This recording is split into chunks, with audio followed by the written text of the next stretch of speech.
बिस्मिल्लाहिर्रहमानिर्रहीम my dear students, इस lecture में मैंने आप लोगों को ओवरऑल एक व्यू देना है कि हमारे जो मॉलिक्यूल्स हैं वो कहाँ से किस तरीके से ज़मीन की अथाह गहराइयों से प्लांट के लीव्स के टॉप्स तक पहुँच रहे होते हैं। आज के लेक्चर में आप लोगों ने तमाम की तमाम चीज़ों को बहुत ध्यान से गौर से सुनना है।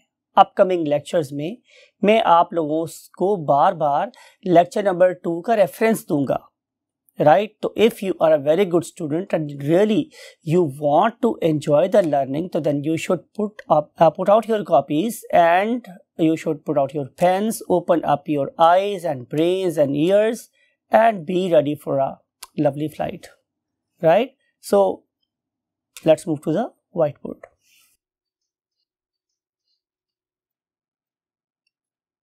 Look at this, my dear students. हम आज के लेक्चर को स्टार्ट करने के लिए पहले आपसे बताते हैं कि हम क्या पढ़ने जा रहे हैं। तो आंसर इज नंबर 1 कि हम बात को शुरू करेंगे सॉइल से, राइट? और फिर आपको पता है कि हमारा प्लांट बेसिकली सॉइल के अंदर एंकर्ड होता है, तो फिर हम लोग बात करेंगे किसकी? रूट्स की, राइट? फिर हम ये देखेंगे कि अगर रूट्स का काम वाटर को एब्जॉर्ब करना है तो क्या एलोन वाटर एब्जॉर्ब होगा या इसमें कोई और चीज भी एब्जॉर्ब होगी, और अगर वो बाकी चीजें भी एब्जॉर्ब हो रही हैं तो फिर रूट्स के लेवल पे वो कौन कौन सी फोर्सेस हैं कि जो वाटर की ट्रांसपोर्ट में ऑपरेशनल है। Then we shall move to the next part, और जो नेक्स्ट पार्ट है that is aerial part of the plant and we call it as what? Stem, right? अब स्टेम एक छोटा सा ट्री भी हो सकता है और मुमकिन है कि वो कैलिफोर्निया के रॉयल गार्डन का कोई 400 फुट ऊंचा प्लांट भी हो सकता है।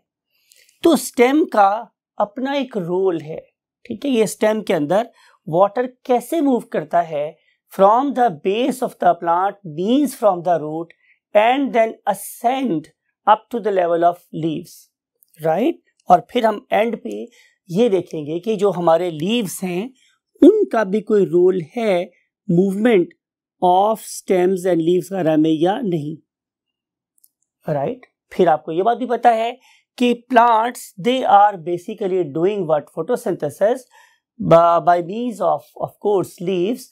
तो वो क्या बनाएंगे? फूड। तो आखिर पर हम ये देखेंगे कि वो वाली फूड का यूजेज क्या है, और अगर यूज होने के बाद एक्स्ट्रा बच जाए तो उसका स्टोरेज कैसे पॉसिबल है। This is all. ये 5 चीजें ही हैं जो आप लोगों को इस पूरे चैप्टर में स्टडी करनी है regarding the transport in plants. तो अगर आप लोगों ने आज के लेक्चर को बहुत ध्यान से गौर से सुन लिया तो एटलीस्ट आप लोगों के पास एक प्राइमरी पिक्चर बन जाएगी कि बेसिकली हम किन किन किन किन फोर्सेस को कहाँ कहाँ कैसे कैसे अप्लाई करेंगे, तो फिर आसानी से वाटर मूव करेगा from the depths of the earth to the heights of the skies, right? तो इंपॉर्टेंट बात क्या होगी कि आप आज के लेक्चर को अपने माइंड में रखें, और जब हम इन पर्टिकुलर टॉपिक्स को डिटेल में स्टडी करें तो उस पिक्चुअल मेमोरी, उस पिक्चर को जो हम आज ड्रॉ करेंगे आप अपने साथ साथ रखिएगा। आपको पता चलेगा कि अब हम लोग लेक्चर में उस पर्टिकुलर प्लांट के किस लेवल का एड्रेस कर रहे हैं, right? So let's move to the topic. Look at this my dear students. ये मैंने लाइन लगाई है किसको रिप्रेजेंट करने के लिए? सॉइल को रिप्रेजेंट करने के लिए, यानी कि ये प्लांट का अंडरग्राउंड पार्ट है। ये प्लांट का अंडरग्राउंड पार्ट होगा, और जाहिर है ये जो पार्ट होगा ये एरियल पार्ट है, मीन्स जो हवा में है। तो जाहिर है अगर मैं इसको डिस्क्राइब करूं तो जाहिर है ये एक रूट होगी, और इस पर्टिकुलर रूट के ऊपर आपको पता है क्या होंगे? Root hairs, right? अगर आपको लेक्चर नंबर 1 याद हो तो आपको याद होगा कि अबाउट 67% जो एरिया है एब्जॉर्प्शन का वो हमारे रूट हेयर्स ऑफर कर रहे होते, राइट? और फिर उसके बाद यहाँ पे जो क्या है हमारे root hairs, they are basically passing by the soil particles, जो मैं अब ड्रॉ कर रहा हूं, these are basically soil particles, right.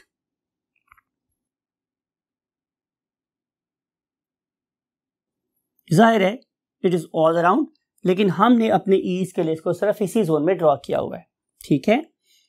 अब ये जो मेरे पास सॉइल पार्टिकल्स हैं, इनके अंदर क्या है, पहले हम इसको अंडरस्टैंड करेंगे। इसका मतलब ये है कि अभी हम लोग सॉइल को डिस्कस कर रहे हैं, मैं पहला पॉइंट डिस्कस कर रहा हूं आप लोगों के साथ। तो आए हम सबसे पहले सॉइल ही की बात करते हैं।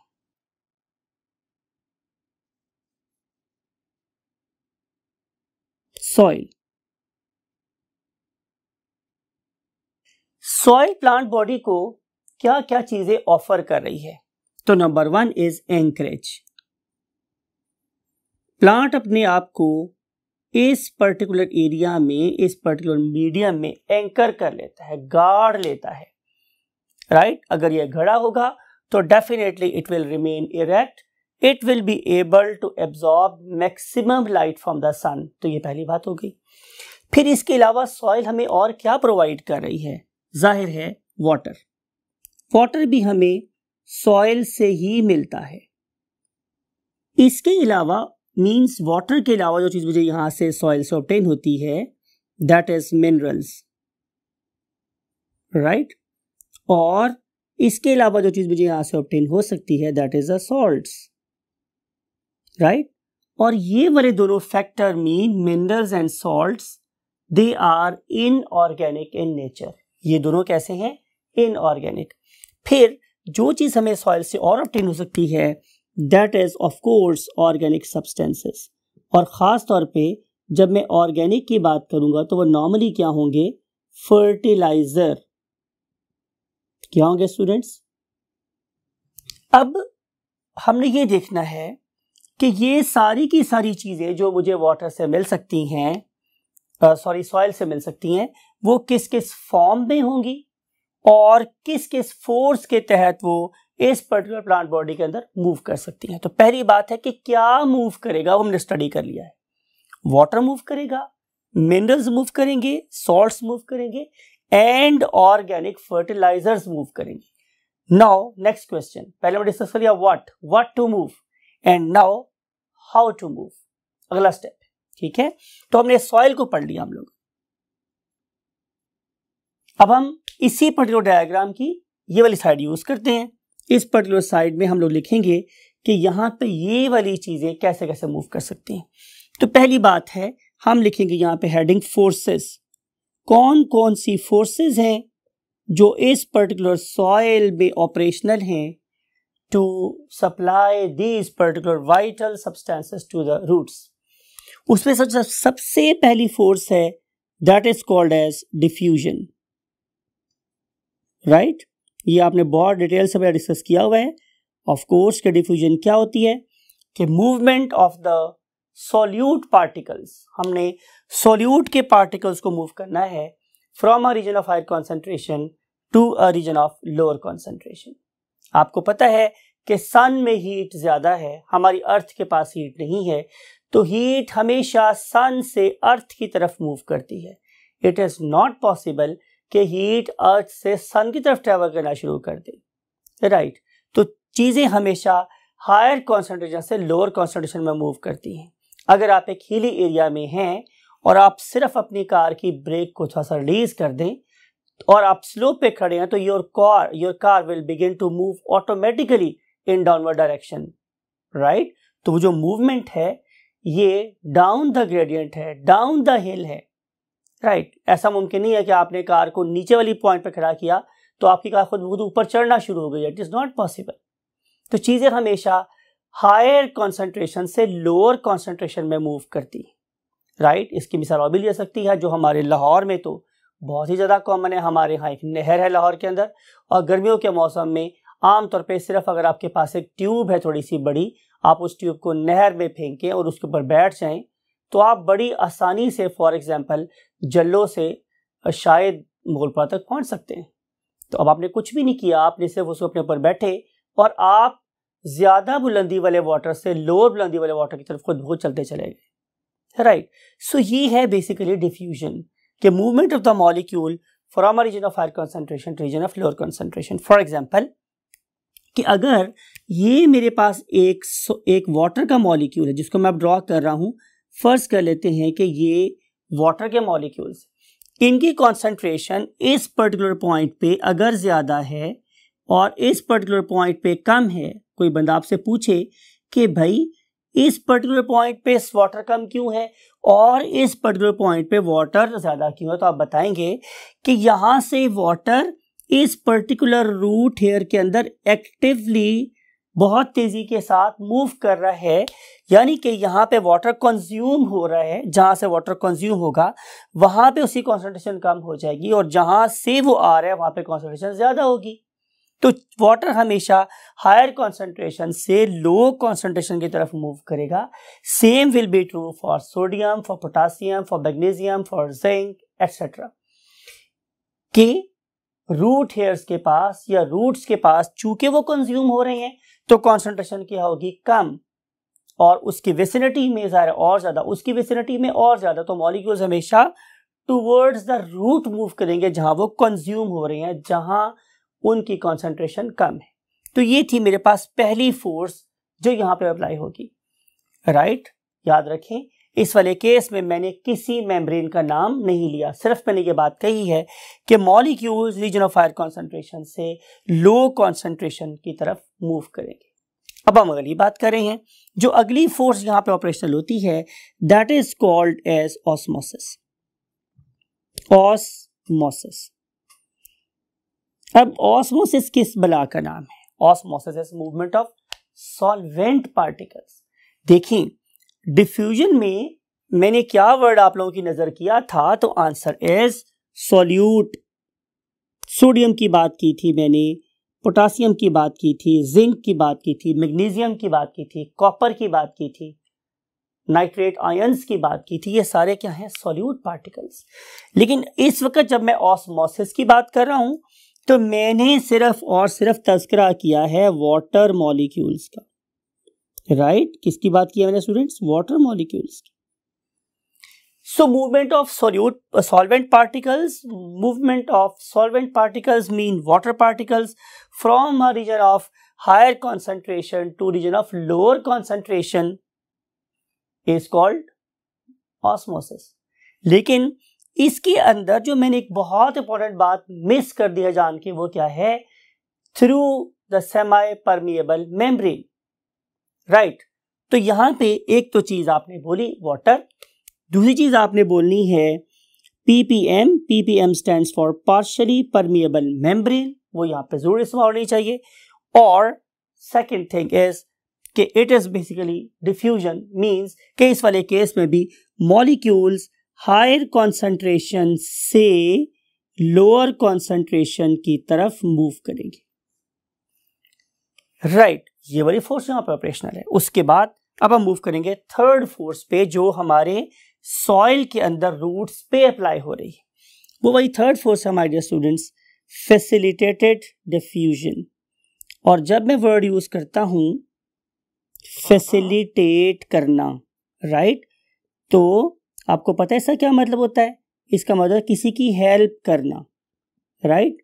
जैसे कि शायद हमारे लेक्चर्स आप लोगों को बायोलॉजी को अंडरस्टैंड करने में फैसिलिटेट करेंगे, आपकी मदद करेंगे, आपकी हेल्प करेंगे इंशाल्लाह, राइट।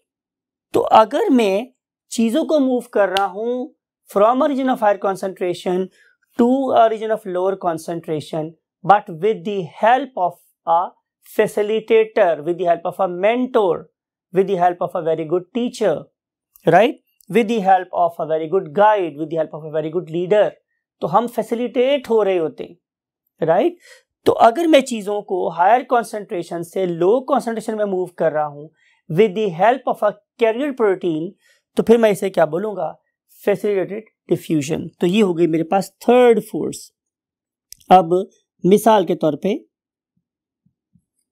इसकी एग्जांपल मैं आपको यूं देता हूं कि आप एक रोटी को तोड़ना चाह रहे हैं। आप लोगों के पास अगर एक हाथ है तो तब भी आप रोटी को उंगलियों की मदद से तोड़ सकते हैं, लेकिन शायद आप छोटा पीस करेंगे। अगर आपको बड़ा पीस करना हो मिसाल के तौर पर, शायद आपको दोनों हाथों की जरूरत होगी। अब दोनों हाथों ने आपके काम को आसान कर दिया। आपके पास एक टेबल है, शायद आप उसे आसानी से फर्स्ट फ्लोर से सेकंड फ्लोर पे कैरी कर सकते हैं, लेकिन अगर आपके साथ एक बंदा और आ जाए तो अब आपको इस टेबल की मूवमेंट और जल्दी कर हो जाएगी और आसानी से हो जाएगी। एंड द सेकंड पर्सन जिसने आपको असिस्ट किया उस टेबल की मूवमेंट में, that is basically your facilitator. अब देखें, जो फैसिलिटेटर है उसने उस चीज को कैरी करके आपके साथ मूव किया। तो in case of this very diffusion, this particular carrier protein take that particular substance with it or bind that particular substance with it, and then it carries का तो उठा के लेके जाना that particular you can say molecule and give it to the interior of the cell or to the exterior of the cell। तो यहाँ पे जो रोल है वो किसका है? कैरियर प्रोटीन्स का, राइट। सो आपने यहाँ पे जो चीज ऐड रखनी है that is the carrier protein, right. तो ये वाली प्रोटीन्स भी बड़ी इंपॉर्टेंट हैं। अब ये प्रोटीन्स कितनी टाइप्स की होती हैं, कैसे रोल प्ले करती हैं? आई सेड कि ये आज का जो लेक्चर है ये पूरे लेक्चर की समरी है। आज मैं सिर्फ आपको थोड़े से ट्रेलर दिखा रहा हूं। हम इन सारी की सारी चीजों को बड़ी डिटेल में फिर डिस्कस करेंगे। लास्ट चीज जो यहाँ पे ऑपरेशनल है, that one is called as active transport, right.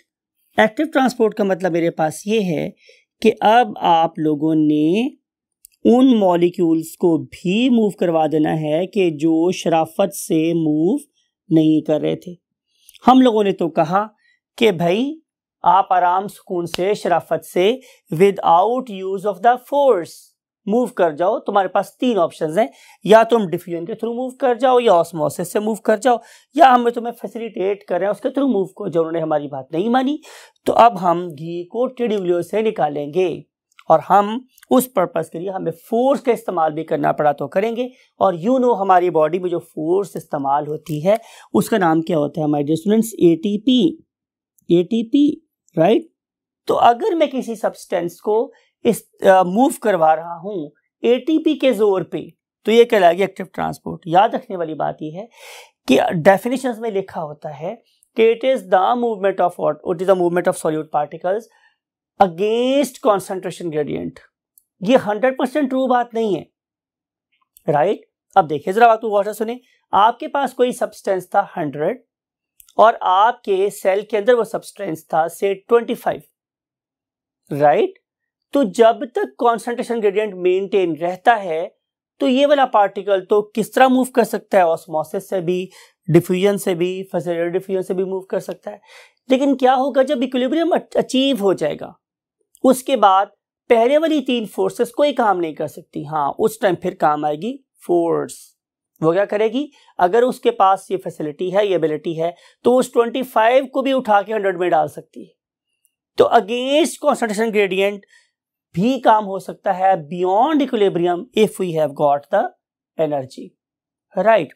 So active transport with the gradient भी हो सकती है, अगेंस्ट द ग्रेडियंट भी हो सकती है, but in both cases we have to use ATP. ATP के अलावा ये मॉलिक्यूल किसी की बात नहीं मानते। आपने मुहावरा सुन रखा होगा, लातों के भूत बातों से नहीं मानते।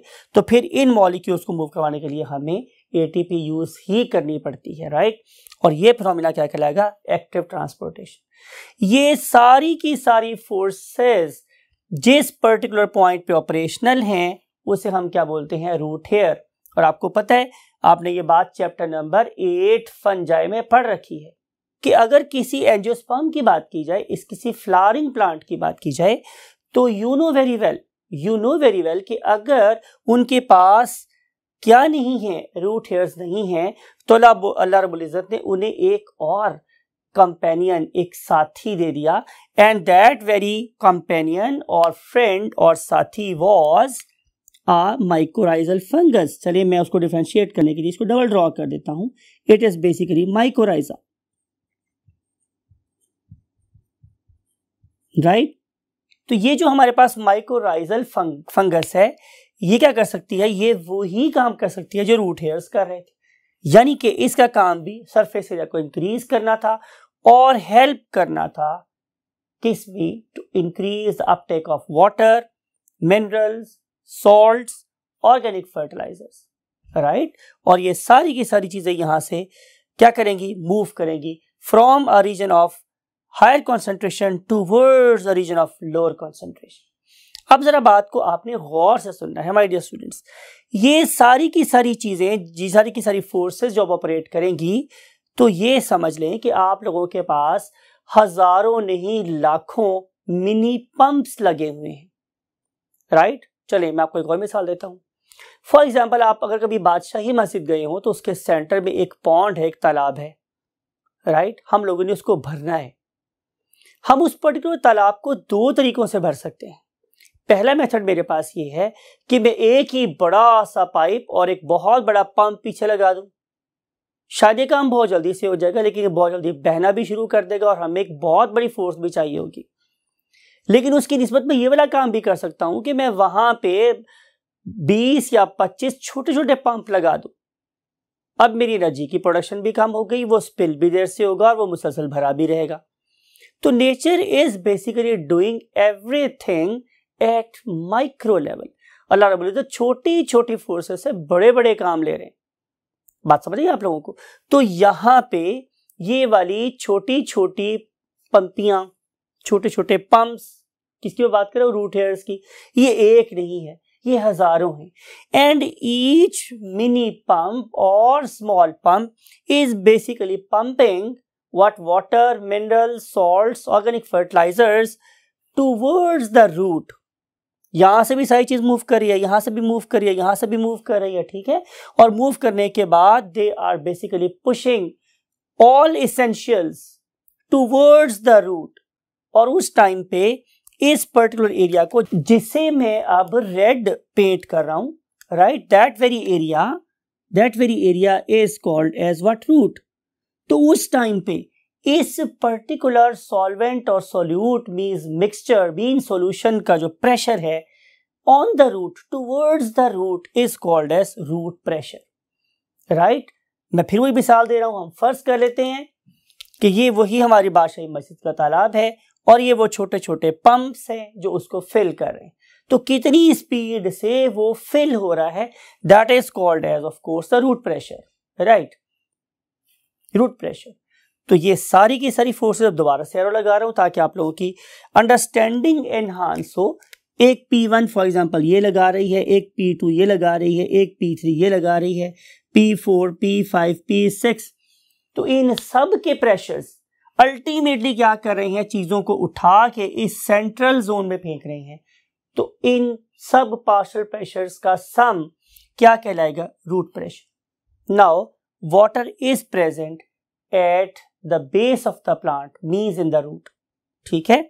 अब हम इस पर्टिकुलर प्लांट को ऊपर एक्सटेंड करते हैं, राइट, समथिंग लाइक इट,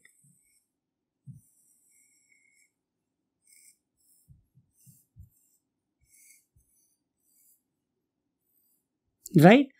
तो इस पर्टिकुलर प्लांट के ऊपर फिर से ये कैनोपी है सारी की सारी, और इस पर्टिकुलर कैनोपी में जाहिर है यहां पे क्या प्रेजेंट है, लीव्स। और ये वाला जोन मेरे पास क्या था, जाहिर है स्टेम। और ये सारे का सारा जोन यहां से लेके यहां तक इट वाज रूट। तो रूट तक हमने पानी को पहुंचा दिया यूजिंग दीज फोर फोर्सेस। अब अगली बात, अगर ये पानी यहां पर पहुंच गया है तो फिर ये इस पर्टिकुलर पॉइंट से इस पर्टिकुलर पॉइंट से या इस पर्टिकुलर पॉइंट से या इस पर्टिकुलर पॉइंट से रूट के अंदर कैसे मूव कर रहा है। अब हम लोग उस पर्टिकुलर चीज को अंडरस्टैंड करने के लिए एक क्रॉस सेक्शन बनाएंगे और उस क्रॉस सेक्शन से हम इस प्रोसेस को अंडरस्टैंड करेंगे। We don't have space over here, so we have to move to the next column. Let's go there. Look at this my dear students, ये मैंने एक रूट हेयर ड्रॉ किया है, राइट, और इस रूट हेयर को मैंने जोड़ दिया है एक क्रॉस सेक्शन ऑफ रूट के साथ, राइट। अब आप ये देखिए कि इस पर्टिकुलर रूट में क्या प्रेजेंट थी, जाहिर है ये epidermis, it was basically epidermis. और इस तरह के और सेल मुझे कहां नजर आ सकती हैं? यस, परफेक्ट, इस पर्टिकुलर पॉइंट पे, जिसे हम लोग नाम क्या देते हैं? Endodermis, right. अब अगर आप लोग एपिडर्मिस और एंडोडर्मिस के सेल्स को देखें तो आपको पता चलेगा कि ये वाले सेल डंबल शेप है, मीन दरमियान में से मोटे हैं और साइडों से पतले हैं। अगर और कोई नाम याद करना चाहें तो आप इसको ढोलक जो हमारे बजाई जाती है किसी मेहंदी या शादी ब्याह के फंक्शन पे, उसकी शेप से भी माइंड में रख सकते हैं, राइट। अब इस तरह के ही सेल मुझे एंडोडर्मिस में भी नजर आ रहे हैं, बिल्कुल इस तरह के सेल्स, समथिंग लाइक इट। लेकिन आपने मेरी इस बात को 1000 से भी ज्यादा तवज्जो से सुनना है। वो क्या?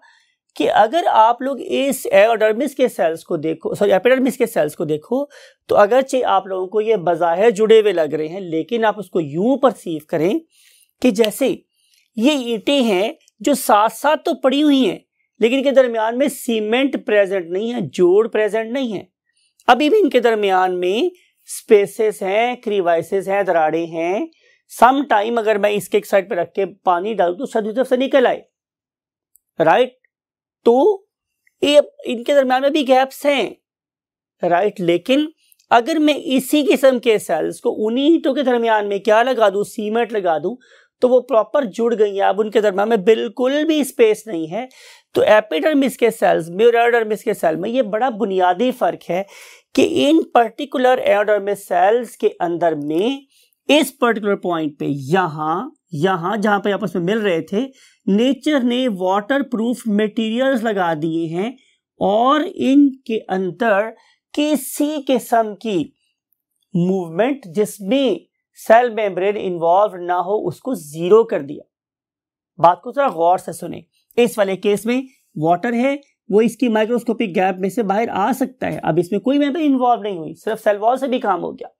लेकिन जब मैंने ये वेज ब्लॉक कर दिए तो अब उस मॉलिक्यूल को नॉट ओनली सेल वॉल से गुजरना है, सेल मेम्ब्रेन में से गुजरना है, साइटोप्लाज्म में से गुजरना है, तो ही वो बाहर निकल सकेगी। तो जाहिरी कदो कामत से शख्सियत का अंदाजा ना कर, जितने ऊंचे पेड़ थे उतना घना साया ना था, राइट। तो अगरचे इसके सेल में बड़े नजर आ रहे हैं, लेकिन मूवमेंट को कंट्रोल करने के लिए उनकी वो एफिशिएंसी नहीं है जो उससे कंपैरेटिवली छोटे सेल्स की। So they are more efficient in controlling traffic as compare to these epidermal cells, right. तो बात हुई कि यहाँ पे दो किस्म की डर्मिसेस है। One of them is called as outer, called as epidermis, and inner called as endodermis, right. अब देखते हैं कि इस एपिडर्मिस और एंडोडर्मिस के दरमियान में क्या है। तो आंसर है, लुक एट दिस, कि इसके दरमियान में हमारे पास ओवल शेप सेल्स हैं। यहां आसानी से ड्रॉ सकते हैं, तो यहां ड्रॉ कर लेते हैं कि ये जो सेल्स है ये क्या है? कॉर्टेक्स के cells. Look at this, circles में अरेंज होते हैं ये, और इनके दरमियान में जो मैं आपको कॉन्सेप्ट देना चाह रहा हूं, that is the very important concept, कि ये वाले सेल्स दे लीव वाइड, काफी चौड़ी चौड़ी इंटरसेलुलर स्पेसेस छोड़ देते, right. I think you are very intelligent. आप समझ गए होंगे कि मैं इन प्लेसेस की बात कर रहा हूं, इन प्लेसेस की बात कर रहा हूं। इन्हें हम लेबल करते हैं what? Intercellular spaces, intercellular spaces की बात। और ये वाला जोन, ये सारे का सारा जोन जो एपिडर्मिस से स्टार्ट हुआ और एंडोडर्मिस तक क्या, जो एपिडर्मिस से स्टार्ट हुआ एंडोडर्मिस तक क्या, इस सारे के सारे जोन को हम क्या नाम देते हैं? कॉर्टेक्स। अब तक आपने 3 नाम सीखे, एपिडर्मिस, कॉर्टेक्स, एंडोडर्मिस। फिर अगर आप लोग इस पर्टिकुलर एंडोडर्मिस के अंदर मूव करेंगे, पीप करेंगे, तो आपको नजर आएगा कि यहां पे एक स्टार शेप स्ट्रक्चर प्रेजेंट है, something like it. 1, for example 2, for example 3, 4 and then 5। ये जो 5 आर्म्स है किसी स्टार के, they are basically transporting water, और वाटर को ट्रांसपोर्ट करने का जिम्मा इस जाइलम के पास है। जाइलम का जो वर्ड है, ये वर्ड निकला है जाइलोल से, और जब हम वर्ड यूज करते हैं जाइलोल तो इसका मतलब होता है वुड। तो आपके प्लांट की जो लकड़ी है वो सारी की सारी डेड जाइलम से ही बनी होती, राइट। बट आपने सुन रखा होगा कि जिंदा हाथी लाख का और मरा हुआ 1.25 लाख का, है ना। तो ये वाली बात भी अपनी याद रखनी है कि अगरचे डेड हो जाते हैं लेकिन डेड होने के बाद भी वो वाइटल काम करते हैं जो हम इस पर्टिकुलर टॉपिक में समझेंगे, मींस ट्रांसपोर्टेशन। अब हर दो जाइलम के बाजुओं के दरमियान, हर दो जाइलम के बाजुओं के दरमियान में अल्लाह रब्बुल इज्जत ने क्या रख दिए हैं, a group of other tissue रख दिया है, something like it here, here, here, here and here. These red zones, मैं अब इन particular Z zones की बात कर रहा हूं कि अल्लाह रब्बुल इज्जत ने यहाँ पे एक और टिश्यू रख दिया है। आप में से अक्सर लोग ग्रेड 9 में पढ़ के आए हैं, यस परफेक्ट, हम कहते हैं उन्हें क्या, फ्लोएम, राइट। और टिप आपके लिए ये है कि फे से फ्लोएम और फे से फूड, राइट। तो ये वाला टिश्यू जिसको मैंने रेड ड्रॉ किया हुआ है, जिसको मैंने ऊपर ड्रॉ किया हुआ है, that is called as phloem, right. और फ्लोएम किसको ट्रांसपोर्ट करती है, फूड को। मैंने इतना टाइम वेस्ट नहीं किया माय डियर स्टूडेंट्स। जाहिर है अगर आपको इन सारी चीजों के नाम नहीं पता तो फिर डेफिनेटली आप इन चीजों के ऊपर वाटर की जो ट्रांसपोर्टेशन का जो मैंने अभी पाथ लिखना है वो आप नहीं समझ सकते थे। तो अब हम बात कर रहे हैं कि अगर वाटर और मिनरल्स कहां पहुंच गए स्टूडेंट्स, मैंने लास्ट डायग्राम में डॉट लगाया था कि वो उन 4 फोर्सेस की वजह से यहां पहुंच गए हैं इस पर्टिकुलर पॉइंट पे, राइट। थोड़ा सा डायग्राम को कोशिश करते हैं ब्यूटीफाई हो जाए, राइट। अगर वाटर के मॉलिक्यूल्स कहीं यहां पहुंच गए हैं तो यहां पहुंचने के बाद आगे मूवमेंट किस तरह की हो सकती है, तो वो हम लिख रहे हैं मूवमेंट ऑफ वाटर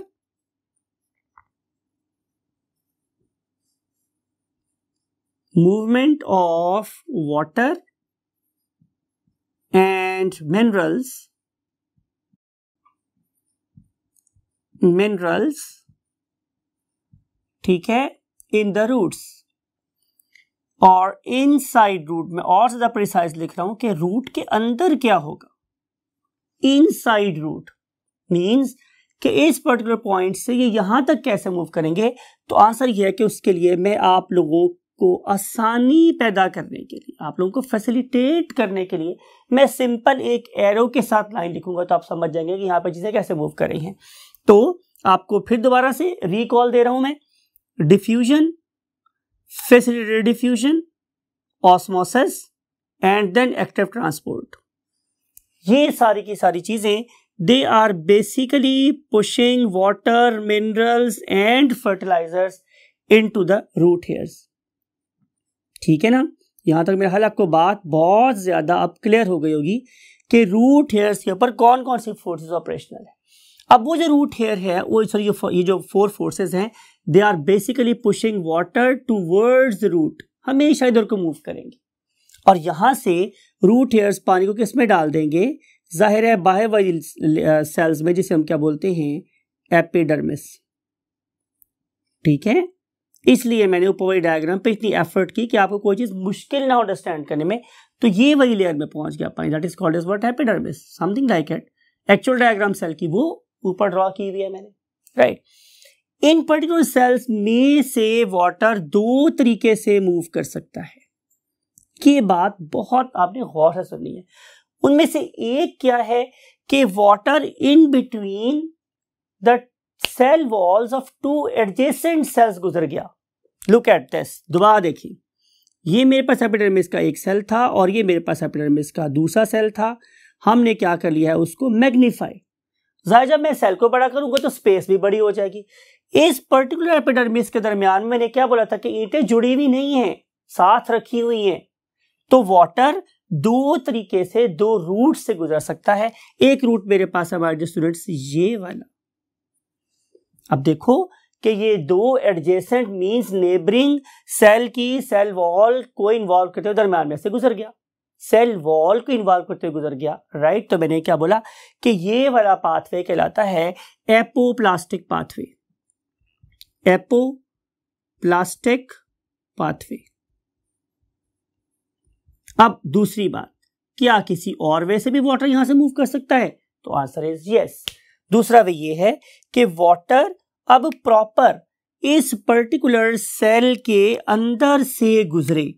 जब वो इस पर्टिकुलर सेल के अंदर से गुजर रहा है तो इसका मतलब यह है कि ये सेल वॉल को भी क्रॉस कर रहा है, सेल मेम्ब्रेन को भी क्रॉस कर रहा है, साइटोप्लाज्म को भी इन्वॉल्व कर रहा है और आगे मूव कर रहा है। इस पर्टिकुलर पाथवे को हम लोग नाम देते हैं students symplastic pathway, symplastic pathway. इन दो तरीकों से इसने एपिडर्मिस को क्रॉस कर लिया, राइट। अब आपने और बात को देखना है कि ये यहां से पहुंचने के बाद आ गया किसमें? कॉर्टेक्स में। तो हम क्या करेंगे कि हम इन दोनों एरोज से आगे जो चीज लिखेंगे वो क्या आ जाएगी? Cortex. So now water has joined what? Cortex. Water, mineral, soil, whatever mixture कह लेते हैं इसको, चले इसको मिटा देते हैं, हम इसे सॉल्यूशन लिख देते हैं। अब ये जो मेरे पास सॉल्यूशन है, now it has joined what? The cortex. अब जरा बात को गौर से देखें कि ये जो मेरे पास कॉर्टेक्स है, राइट, जो मेरे पास कॉर्टेक्स है स्टूडेंट्स, इनके दरमियान में तो अभी भी डिस्कस किया था कि बहुत बड़े बड़े क्या है? इंटरसेलुलर स्पेसेस हैं। तो क्या करो, आसानी से एपोप्लास्टिक पाथवे यूज कर लो। तो 90% वाटर एपोप्लास्टिक पाथवे से मैं ड्रॉ कर रहा हूं स्टूडेंट्स, देखिएगा कि एपोप्लास्टिक पाथवे से इन सेल्स के दरमियान से होता हुआ यहां पहुंच जाएगा, राइट।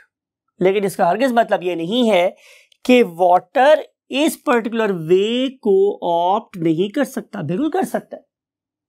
तो यहां पर भी कॉर्टेक्स के अंदर भी मेरे पास दो वेज ही ऑप्ट होंगे।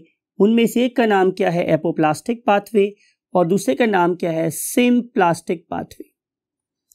लेकिन अगर आप कंट्रीब्यूशन की बात करें तो शायद 90% वाटर एपोप्लास्टिक पाथवे से मूव हो रहा होता है और सिर्फ 10% सिम्प्लास्टिक वे से मूव कर रहा होता है। एपोप्लास्टिक पाथवे सबसे बेहतर कब है? जब मेरे पास प्लेंटीफुल वाटर प्रेजेंट। हम लोगों ने अपने कॉर्टेक्स के सेल को फुल सैचुरेट कर लिया वाटर से, अभी भी स्पेयर वाटर पड़ा हुआ है, तो सेल्स के अंदर पड़े हुए वाटर को डिस्टर्ब करने की जरूरत ही नहीं है, साइडों वाले पानी से ही काम चला लो। अब फर्ज कर लेते हैं कि आपने अपने पौधे को 2 दिन से पानी नहीं दिया, तो आप लोगों की सॉइल में जितना पानी था सारा कंज्यूम हो गया। अब क्या होगा? अब हम लोग एपोप्लास्टिक पाथवे की ट्रांसपोर्ट को कम कर देंगे और अब हम लोग इस वाटर को सेल्स के अंदर से ही गुजारेंगे।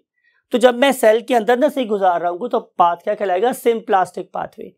आप बहुत ही ढीठ हैं, आपको सिर्फ अपने खाने की फिक्र है, आपने पौधे के पानी के बारे में कुछ भी नहीं सोचा। आप 3-4 दिन गुजर गए। अब क्या होगा? आपने मेरी बात को बहुत गौर से सुनना है माय डियर स्टूडेंट्स।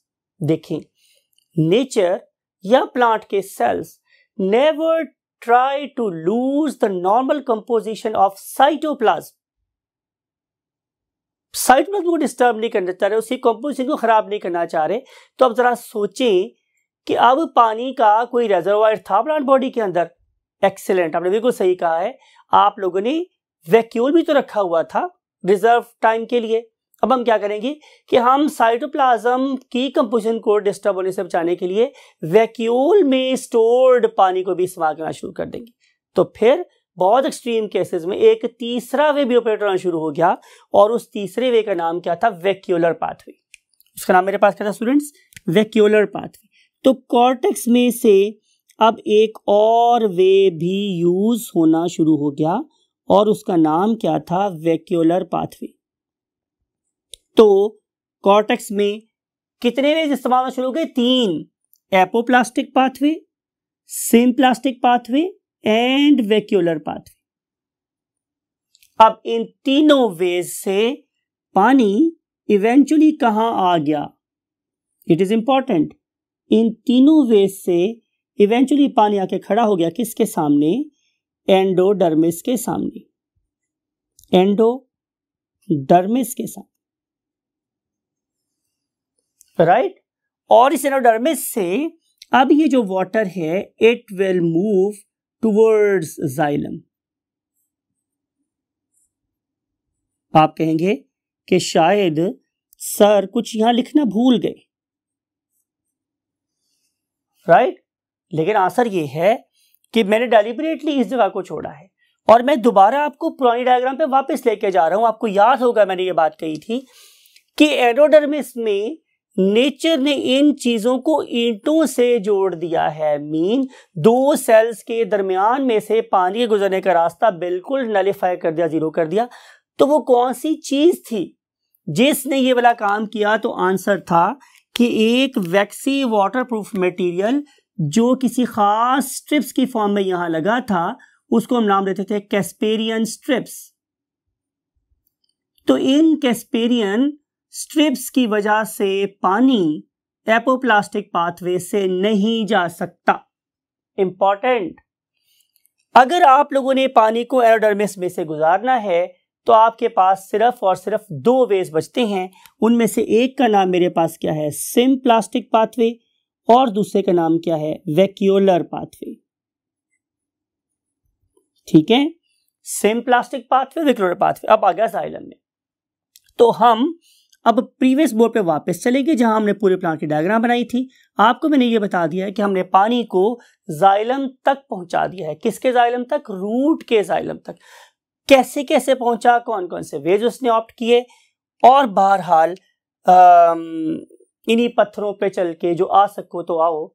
मेरे घर के रास्ते में कोई कहकशा नहीं है, कोई आसानी नहीं है, कोई वे नहीं है, लेकिन यही वो चैनल्स हैं, वही रास्ते हैं कि जिनसे गुजर के आखिरकार इस वाटर को जाइलम तक पहुंचना है।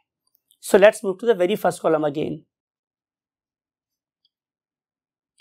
प्रीवियस बोर्ड में हमने ये देखा था कि वाटर को हम लोगों ने इस पर्टिकुलर पाइप के अंदर पहुंचा दिया है।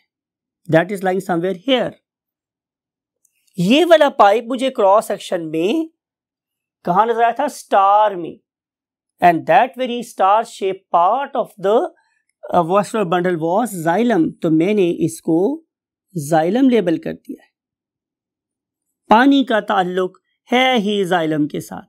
मुस्लिम हिस्ट्री में एक वाकया पेश आया हुआ है, आपको याद होगा कि जालिमों ने हमारे नवासा रसूल सल्लल्लाहु अलैहि वसल्लम का पानी बंद कर दिया था, राइट ना। तो इसलिए मैं भी इस जाइलम को पानी से रिलेट रखता हूं समझाने के लिए भी, राइट। अब ये पानी यहां पहुंच गया, किसकी बेस में पहुंच गया? प्लांट की बेस में, कि रूट के जाइलम में पहुंच गया। अब हमने बात करनी है कि यहां से वाटर किन किन फोर्सेस के तहत ऊपर मूव कर रहा है। तो आपने जल्दी से रूट और स्टेम दोनों में अगर मैं जाइलम की बात करूं तो कौन कौन सी फोर्सेस ऑपरेट करती हैं? तो आंसर है नंबर वन होती है स्टूडेंट्स मेरे पास adhesive force. Adhesive force. Adhesion क्या होता है माय डियर स्टूडेंट्स? एडहेजन होता है चिपकना। और एडहेसिव फोर्स क्या है? वो वाली फोर्स जो किसी मॉलिक्यूल को दूसरे मॉलिक्यूल के साथ चिपकाने में इस्तेमाल हो रही है। मिसाल लेते हैं, आपके पास एक एनवेलप है, वो जो खत डालने वाले लिफाफा होता है, आपने देखा होगा उस केस में कि उसके ऊपर हम लोगों ने ऑलरेडी गम चिपकाई हुई होती है। तो आप लोगों का पेपर ये एक इस तरह का मॉलिक्यूल है और गम दूसरी किस्म का मॉलिक्यूल है। ये दोनों आपस में चिपके हुए हैं साथ। आप फर्दर इसकी तरफ से गीला करके दूसरी लेयर से भी चिपका सकते हैं। तो उस पर्टिकुलर गम का दोनों तरफ कहां किसे चिपक जाना? कागज के साथ या एनवेलप के पेपर के साथ चिपक जाना बेसिकली क्या है? एडहीजन। और वो फोर्स जो इसको आपस में चिपका रही है that is called as what? Adhesive force. That is called as adhesive force. तो आप देखें यहां पर कि मैंने एक वर्ड यूज किया था जाइलोल, के जाइलम का वर्ड निकला है जाइलोल से। जाइलोल का मतलब होता है वुड। अब आप ये इमेजिन करें कि ये आप लोगों के पास वुड है, दिस इज अ वुड। अब ये समझ लें कि मैंने एक LS लॉन्गिट्यूडिनल सेक्शन ड्रॉ किया है किसका? जाइलम का, राइट। तो आप देख रहे हैं कि ये एक बहुत ही बारीक सी नाली, राइट, और इस बारीक सी नाली के अंदर वो किससे मूव करना है? वाटर के मॉलिक्यूल ने। आपने डिफरेंट मूवीज में देखा होगा कि कोई बंदा की जगह गिर जाए तो हम एक रस्सी की पौड़ी बना सकते हैं। डिफरेंट कमांडो एक्शंस में भी आपने देखा होगा कि वो रस्सी की पौड़ी बना लेते हैं और वो फिर उस पौड़ी के साथ ऊपर चढ़ सकते हैं। तो समझ लो जो हमारे कमांडोज हैं वो बेसिकली वाटर मॉलिक्यूल्स हैं, और वो जो रस्सी हैंग कर रही होती है वो बेसिकली किसकी वॉल्स है? जाइलम की वॉल्स हैं। So literally these particular water molecules have to cling with the walls of what? Xylem and raise to the what? Top of the plant. तो ये वो समझ लें कि ये वाटर मॉलिक्यूल्स हैं, ये they are somewhere here and they are clinging, बिल्कुल साथ अपहिल मूव कर रहे हैं टुवर्ड्स द एग्जिट पॉइंट। तो ये जो फोर्स इस वाटर मॉलिक्यूल के दरमियान में और इस जाइलम वेसल की वॉल के दरमियान में है, that is called as adhesive force. लेकिन एक फोर्स यहां पे और भी ऑपरेशनल है, और उस पर्टिकुलर ऑपरेशनल फोर्स का नाम क्या है? Cohesive force. ये कहां अप्लाई हो रही है? ये अप्लाई हो रही है मेरी रूट में और मेरे स्टेम के जाइलम में, राइट। इसे हम बोलते हैं क्या?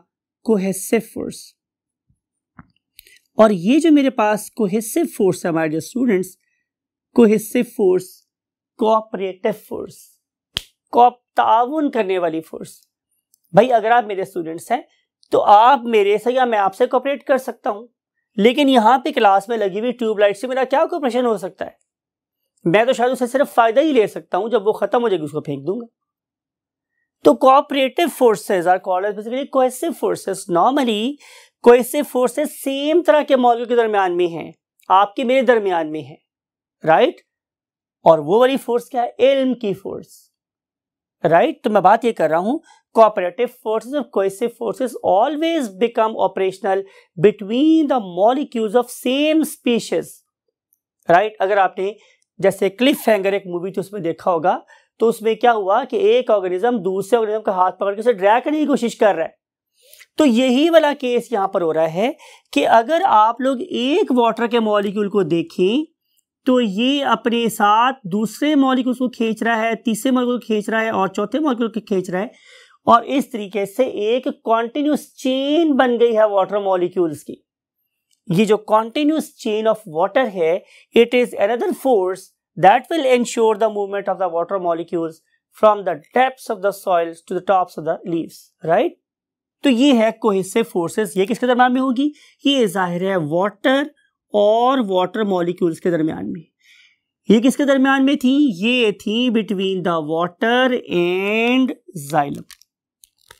एक्स ब्लू लिखा था मैंने, ब्लू ड्रॉ किया हुआ था ये, इसलिए मैंने इसको ब्लू ड्रॉ कर दिया।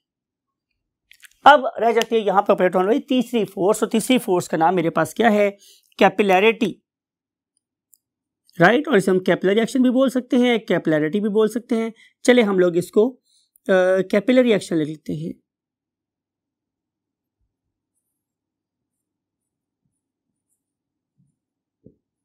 कैपिलरी एक्शन यानी कि ये एक ऐसा एक्टिविटी है जो वाटर के मॉलिक्यूल्स को आसानी प्रोवाइड करता है by offering clinging surface from the all sides, right. यानी कि अगर आप लोग एक बहुत ही नैरो डायामीटर की ग्लास ट्यूब लें और आप उसे उसका जो लोअर एंड है वो जस्ट पानी में इमर्स करें, डुबोए रखें, तो आप देखेंगे कि पानी बहुत तेजी से उसके ऊपर चढ़ गया। आपने कुछ भी नहीं किया, आपने उसको खींचा भी नहीं। लेकिन अगर आप सेम मटेरियल की ट्यूब थोड़े से बड़े डायमीटर के रखेंगे तो अब मॉलिक्यूल्स बहुत कम हाइट पे चढ़ेंगे। And if you want to make sure कि ऊपर चढ़ते रहें तो फिर आप लोगों को उसको स्ट्रॉ की तरह से ऊपर से खींचना पड़ेगा, जैसे आप जूस पीते। लेकिन अगर वो डायमीटर बहुत कम हुआ तो ये मॉलिक्यूल आसानी से ऊपर भाग जाएंगे। तो ये वो वाली फोर्सेस हैं जो बेसिकली हमारे रूट और स्टेम के जाइलम में ऑपरेट होती, राइट। इसकी वजह से वो वाला वाटर जो इस पर्टिकुलर रूट की बेस पे as a result of root pressure develop हुआ था, अब ये भागा दौड़ा, मैंने जान के टर्म यूज की है, अब ये भागा दौड़ा कहां चला जाएगा? ऊपर की तरफ। बात समझ आई? ऊपर की तरफ मूव कर रहा है ये water, this particular water is moving in upward direction, something like it, something like it. So ये जो इसकी upward movement, this upward movement is due to these three forces, right. अब बात करेंगे आखिरी 2 मिनट में इस पर्टिकुलर लेक्चर की आखिरी बात की। मैंने बोला कि ये लेक्चर फाउंडेशन है, आगे आने वाले सारे लेक्चर्स की। अगर ये लेक्चर आपके माइंड में रहेगा तो आप लोगों को बहुत चीजें समझने में बहुत ज्यादा आसानी हो जाएगी। अब अगर ये वाला वाटर माय डियर स्टूडेंट्स में लीव्स तक पहुंच गया है तो ये पर्टिकुलर लीव्स भी एक बहुत इंपॉर्टेंट रोल प्ले कर रहे हैं वाटर को कंटिन्यूसली अपवर्ड मूवमेंट या थ्रस्ट देने के लिए। वो क्या है? वो है कि वो इस पर्टिकुलर पॉइंट पे हमेशा लोअर वाटर पोटेंशियल इंश्योर करते हैं, right. What is meant by lower water potential? वही कहते हैं कि रूट में पानी की मिकदार हमेशा ज्यादा होनी चाहिए और इस particular top of the tree पे वाटर का लेवल हमेशा कम होना चाहिए। जब ग्रेडियंट कायम रहेगा तभी वाटर हमेशा लोअर मतलब बॉटम ऑफ द ट्री से टॉप ऑफ ट्री की तरफ मूव कर सकेगा, बिकॉज यू नो कि thing all wave moves from margin of higher concentration to lower concentration. तो आमतौर पर ये जो लीव्स हैं वो कॉन्स्टेंटली वाटर को यहां से निकालते रहते हैं। और आप बिल्कुल पढ़े लिखे बच्चे हैं, आपने नाम पढ़ा हुआ है इस चीज का। इस प्रोसेस को जिसमें हम वाटर को प्लांट की जनरल बॉडी सरफेस में से लूज करते हैं, that is called as water transpiration. अब ये जो ट्रांसपिरेशन है ये क्या कर रही है कि ये कॉन्स्टेंटली एक पुल लगा रही है, खिंचाव लगा रही है टूवर्ड्स अप, ऊपर की तरफ। ये समझ लेते हैं कि मैंने एक कोई 10 मंजिला बिल्डिंग थी और मैंने उस 10 मंजिला बिल्डिंग के ऊपर क्या किया, आप लोगों से रस्सा खींचो। तो जो रस्सा खींचने की जो फोर्स लगा रहे हैं आप, that is basically a rope pull, right. Upward pull है जो आप रोप पे लगा रहे हो। तो same is the case here. मैंने रोप की मिसाल इसलिए दी है कि ये जो वाटर की स्ट्रीम है ये कांस्टेंट है, कॉन्स्टेंटली वाटर मूव कर रहा है। तो ये इज समथिंग लाइक अनब्रोकन रोप। और इस अनब्रोकन रोप के ऊपर वाटर के लॉस हो जाने की वजह से हमेशा यहाँ पे डेफिशिएंसी रहती है, जिसको फुलफिल करने की तमन्ना, ख्वाहिश, आरजू रूट की रहती है। इसीलिए वाटर हमेशा कॉन्स्टेंटली अनब्रोकन कॉलम की वे में कहां से, रूट की गहराइयों से लीव्स की बुलंदियों तक पहुंचता रहता है। और उस पर्टिकुलर पुल का नाम मेरे पास क्या था? Transpiration pull, right. तो ये वाला जो ट्रांसपिरेशन पुल है ये अपवर्ड खींच रहा है किसको? वाटर को। Transpiration pull is basically pulling water in upward direction and root pressure is basically pushing water in upward direction. So this push and pull is basically ensuring the movement of water molecules from the roots towards the leaves.